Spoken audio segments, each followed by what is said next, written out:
Assalomu alaykum hurmatli kuzatuvchilar. Mana yana bitta oshxona mebelimizni bitirdik. Mana shuni bitta obzorni qilib beraman. Endi operator ham, boshlovchi ham o'zim bir qator boshlaymiz xudo xolasa. Mana oshxona mebelimizni o'xshi ko'rinishi. Hop, bash tomondan pasti kapuchino rangda, tepasi maloshniy rangda bo'ldi. Past taraf bilan mana shu yon tarafda eshigi akrilli mebel endi bu. Mana shu rossiyskida bo'ldi. Tepa tomoni Eronda Pakchu firmasiniki bo'ldi. Akrillari. Xitoyniki emas. Endi mana shu tarafda mana xolodilnik yoniga bu aynali joyini qilib berdik. Buni biz taklifimiz bo'yicha bu tomonga qilib beraylik, yoniga moyka qo'yaylik dedik. Shu o'rni o'zgardi, moyka bu tarafda. Mana shunday bo'ldi. Qaysi bir yaxshi kommentariyaga yozib ketasizlar, fikrlaringizni qoldiringlar. Endi bir qator ko'rsatamiz, kamerani yaqinlashtirib olib. Hop.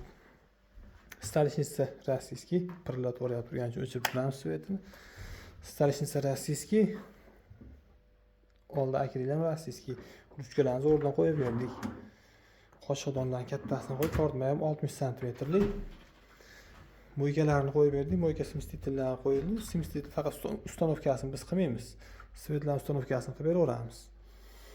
Hop, plintuslargacha qo'yib berdik. Mana shu kafelni haligi PVC paneldan qilib berdik o'zimiz.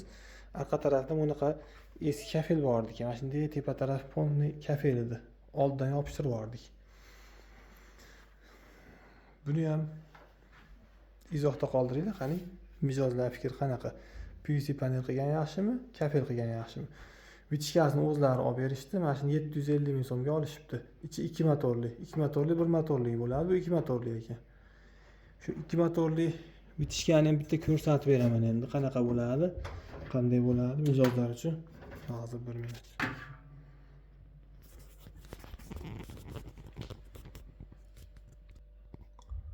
Mana vitishkani mana shu ichida motori mana. Ichida bu setkasini ochsangiz, bu setkani ochilsa, mana bunisida bitta motor bor, buni ichida ham bitta motor bor. Mana shu 2 motorligi yaxshi tortadi. Buni bitta tumalar motorligi bo'ladi, u yaxshi tortmaydi. Bir dona bo'ladi, u tepada bo'ladi. Bunaqa 2 motorliklar doim yaxshi chiqyapti. Yo'q bo'lsa turbosidan o'ylar. Bizni taklifimiz. Mana qaytarib yopib qo'ydik. Endi moykaga keladigan bo'lsa, moyka quyma moyka. Hali tingindan moyka emas. Buning ichida 5 shumkasi bo'ladi. Simstitilda ham qorasidan tanlangan.